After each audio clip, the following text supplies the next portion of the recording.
today with a clear message.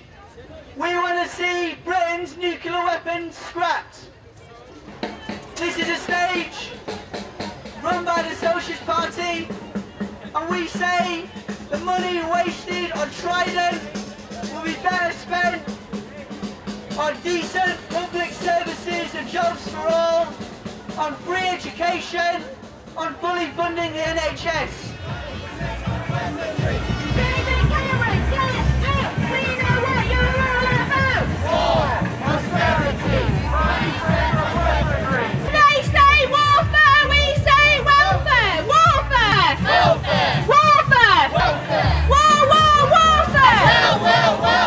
Socialist Party members joined the tens of thousands of people who marched from Marble Arch to a rally in Trafalgar Square, calling for no renewal of the Trident nuclear weapons system.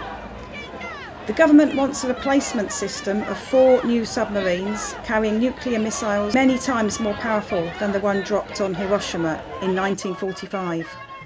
There is no threat to people in the UK that nuclear weapons will protect against, and they enormously increase world insecurity. In fact, they clearly don't counter nuclear proliferation.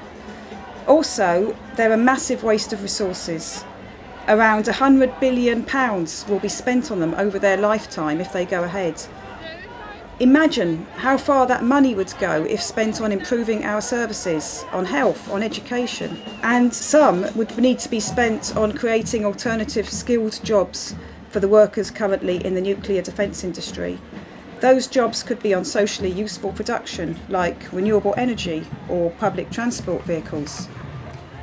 The only real insurance policy against future wars is through building the workers' movement and socialist organisations and linking them up in solidarity with workers' movements internationally to build challenges to the interests of the capitalist classes, which in Britain includes countering their desire for prestige and influence on the world stage by possessing nuclear weapons.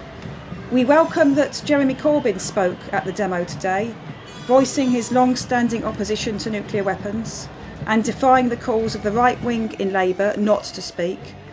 The Labour Party is effectively 2 parties in one on this issue and others. Jeremy must stand firm and fight to ensure that it's not the likes of Hilary Benn, who supports Trident, that decide Labour's agenda. The production of nuclear weapons and their terrible destructive potential must be ended. We must promote a socialist alternative, including public ownership of the main industries and arms companies included, and democratic workers' control over those industries so that the economy can be planned in the interests of the overwhelming majority in society, rather than, as at present, in the interests of a small minority.